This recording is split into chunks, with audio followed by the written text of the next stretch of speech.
Hello students. So in today's class we are going to understand the term check. Check आप लोगों ने सभी ने सुना है चेक के बारे में, कहीं ना कहीं कभी ना कभी घर में बाहर किसी न किसी के मुंह से सुना भी है। और अब जब आप इतनी कॉलेज लेवल पर आप लोग पढ़ाई कर रहे हैं तब शायद चेक को आपने देखा भी है और उसके साथ आपने डीलिंग भी करी है। ठीक है, मेनली चेक जो है किस काम आता है ये सबसे पहले हम हिंदी में समझ में जा रहे हैं ताकि आपको वो कंसेप्ट इजी जाए, समझ में आ जाए। ठीक है, सबसे पहले हम बात करेंगे कि हमने पढ़ा है निगोशिएबल इंस्ट्रूमेंट एक्ट, उसके अंतर्गत हमने 3 उसके टाइप्स देखना है, ऐसा हमने बात करी थी, जिसमें हमने लास्ट वीडियोस में promissory notes and bills of exchange के बारे में पढ़ा है। अब जो कि इसका तीसरा टाइप है, निगोशिएबल इंस्ट्रूमेंट का तीसरा टाइप है चेक, उसके बारे में हम यहाँ इस वीडियो में पढ़ने जा रहे हैं। ठीक है स्टूडेंट्स, तो अब समझिए चेक एक्चुअली में होता क्या है। देखिए, जब 2 पार्टीज रहती है आपस में डीलिंग करती है, ठीक है, जैसे हम बात करते हैं बिजनेस डीलिंग की बात कर रहे हैं। Suppose there are 2 parties, one is the supplier and one is the buyer. Okay, तो अब सप्लायर ने जब अपना माल बेचा है बायर को, बायर क्या करता है, उससे माल खरीदता है। तो जो बायर है वो अगर माल खरीद रहा है और वो उससे सप्लायर को पेमेंट करना है, तो चेक इज वन टाइप कि आप उसके थ्रू जो है अपने सप्लायर को पेमेंट कर सकते हैं। अब इसमें कैसे पेमेंट किया जाता है तो मैं अभी थोड़ी देर बाद आपको बताऊंगी कि उसका स्पेसिमेन कैसा होता है।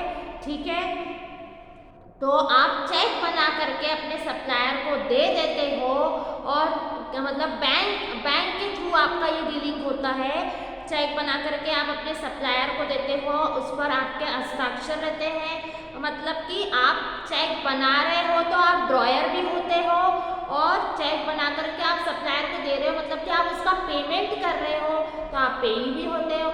आई बात समझ में? तो इसी प्रकार से मतलब चेक के थ्रू जो है आप अगली पार्टी को, जिसको आपको पेमेंट करना है, आप बैंक का सहारा लेकर के, मतलब आप सहारा नहीं बोल सकते, बैंक के जरिए आप उनका पेमेंट कर देते हैं। इसमें क्या होता है, रिस्क बहुत ज़्यादा कम हो जाती है क्योंकि आपको कैश पेमेंट नहीं करना है। आपका बैंक में जो है पैसा डिपॉजिट है, पैसा जमा है, आप बस इस कागज, इस इंस्ट्रूमेंट, यू कैन नॉट से कागज, आप इस इंस्ट्रूमेंट के थ्रू एक चेक बनाते हैं व्यक्ति का, सप्लायर का, और उसे चेक दे देते हैं तो डायरेक्टली वो जा कर के बैंक में उसे सबमिट करता है और उसे पेमेंट मिल जाता है। आई बात समझ में? तो इसको थोड़ा सा हम लॉ की लैंग्वेज में पढ़ने जा रहे हैं। आप लोग बोर्ड की तरफ देखिए क्या हो रहा है। Check is a bill of exchange, it is one type of bills of exchange. Bills of exchange हमने हमारे लास्ट वीडियो में देखा है। Okay, drawn on a specified banker. ठीक है, हमने क्या कहा, ये बैंकर के हिसाब से, बैंक के थ्रू ये ट्रांसफर होता है। It is a transferable return document.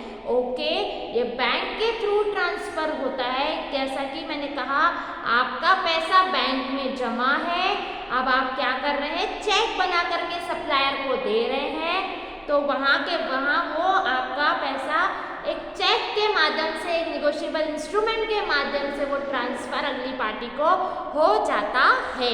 Okay, and not express to be payable otherwise then on demand. आई बात समझ में? ये हमारी लैंग्वेज है, लॉ की लैंग्वेज, और जो मैंने आपको समझाने के लिए लैंग्वेज बताई है उस पर आप समझने के लिए उस लैंग्वेज को ध्यान में रखिए। ठीक है, अब इसकी कैरेक्टरिस्टिक्स क्या है, तो कैरेक्टरिस्टिक्स देखिए, it is transferred by hand delivery. Check जो है आप सप्लायर को हैंड डिलीवरी करते हैं। ठीक है, इसको आप मतलब जो है पोस्ट के थ्रू, इसके थ्रू डायरेक्ट नहीं भेज सकते हैं, आप जो है उसको हैंड डिलीवरी करिए, वही आपको कम रिस्क रहता है, उसमें आपकी कम रिस्क रहती है। To make safe and convenient payment, इसके जरिए आप एक सेफ और कन्वीनियंट पेमेंट कर सकते हैं जिसमें जो है आपकी रिस्क बहुत ज़्यादा कम हो जाती है। ठीक है, then it is sign by a person who has deposited money with the banker. ये कौन साइन कर सकता है? अभी मैंने आपको बताया कि जिसका पैसा बैंक में जमा है, ठीक है, अगर आपका पैसा बैंक में जमा नहीं है, उसकी आपने पासबुक ले ली है और उससे आप चेक को जो है बना करके दे रहे हैं, तो ये इलीगल माना जाता है। आप पर ऐसे केसेस में केस ड्यू हो सकता है। ठीक है, अब हम इसका स्पेसिमेन मैं आपको दिखाने जा रही हूँ।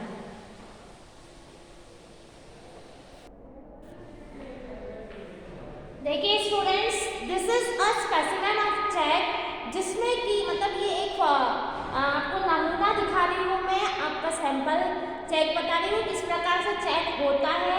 जहाँ पे पेमेंट जिसको करना है, यहाँ उसका या तो ऑर्डर पे चेक रहता है या बेयरर पे चेक रहता है। ठीक है, इसके संबंध में मैं आपको आगे बताने जा रही हूँ। आगे मेरे अगले वीडियो से बताऊंगी कि ऑर्डर बेयरर ये सब चेक्स में क्या होता है, कितने टाइप्स के चेक्स होते हैं, ये सारी चीज़ें। ठीक है, देन रुपए कितने देना है वो आपको स्पेसिफाइड करना है, यहाँ पे वर्ड्स में स्पेसिफाई करना है, यहाँ पे रुपये लेटर्स में न्यूमेरिकल में करना है, फिर खाता नंबर वगैरह और कौन सी ब्रांच का है, कहाँ कौन से स्टेट का है, कौन सी सिटी का है, ये यहाँ पे स्पेसिफाई होता है, यहाँ नंबर स्पेसिफाई होता है। इस प्रकार से ये जो प्रोफार्मा है आप लोग अच्छे से देख लीजिए। इस प्रकार से बैंक चेक का जो है प्रोफार्मा रहता है।